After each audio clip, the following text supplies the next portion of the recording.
To add fades in Logic Pro X, there's two methods. The easiest one is to bring up the tool menu, so press T, and next to your mouse you'll have a little menu where you can then select fade, and then by clicking on the outside of the region and dragging in, you're able to put fades.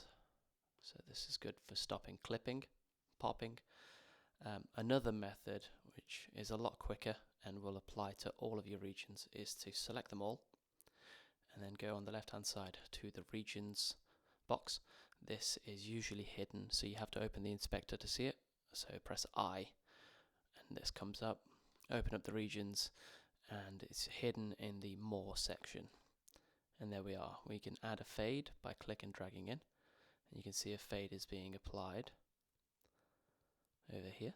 And we can also apply a fade out. And we can even double click and put 160.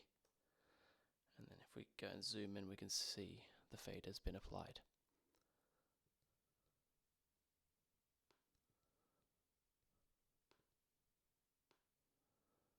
And there's that fade. Fade out.